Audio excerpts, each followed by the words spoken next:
Sweetwater Maiden, from the Highlands to the sea. Sweetwater Maiden, you could hear her singing in the breeze. Quay. Welcome to Cape Breton Highlands National Park. My name is Mary Louise Bernard. I'm a Mi'kmaq interpreter here at the park, and I'd like to tell you a story about the Sweetwater Maiden that discovered maple syrup. Come with me. Way, way, way high, way, way, hey. It was a harsh winter, the snow deep and the wind bitter cold.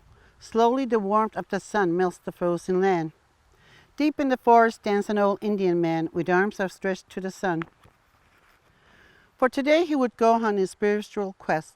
It would not be the same as springs before. He would travel on his quest alone. His life partner and mother of his children did not survive the bitter winter. With sadness in his heart, he knows this journey will be his last.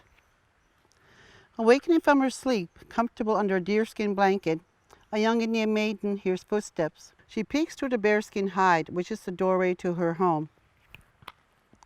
She sees her grandfather trudging slowly up the mountain.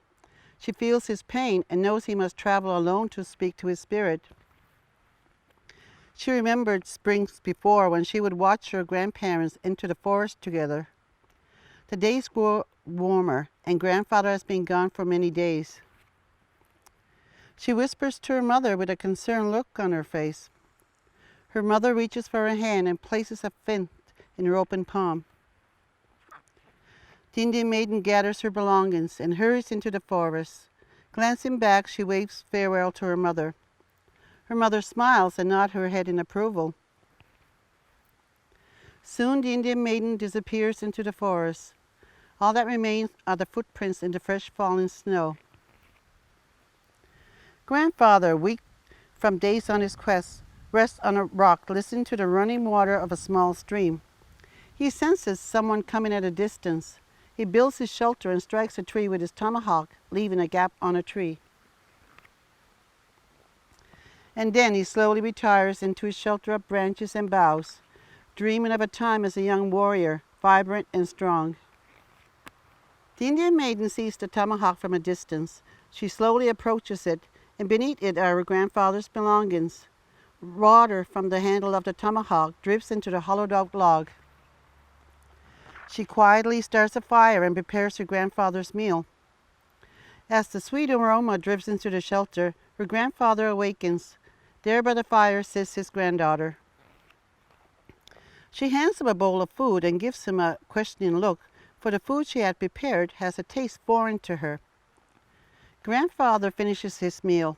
He glances up at the tree as the sweet water drips from his tomahawk.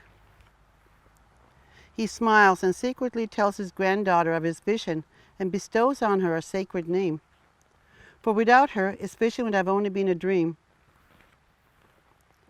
The Creator has given us a gift to be shared by all. As seasons turn into years, the Indian maiden often told her story to her people while making sweet food using the sap from the maple tree.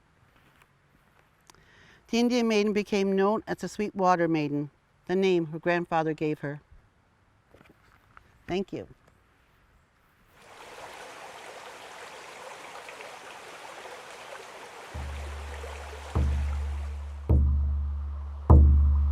Sweetwater Maiden,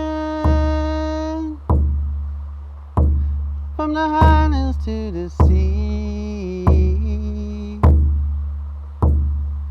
Sweetwater Maiden, you could hear her singing in the breeze.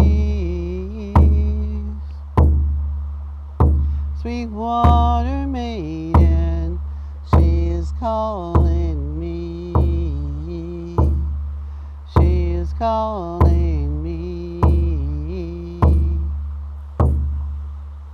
Way, way, way high, way, way, hey.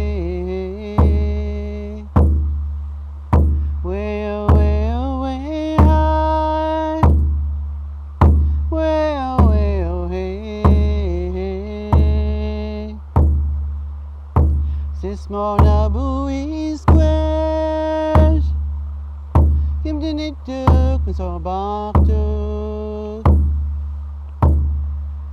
Sismoqnapui'skwe'j, where the winter choosing it to. Sismoqnapui'skwe'j, oh come eat with me. Oh come eat with me. Way oh way oh way high, way oh hey oh hey, way oh way oh way high, way oh hey. Sweetwater Maiden, she is calling me. She is calling me. Sismoqnapui'skwe'j, oh come eat with me.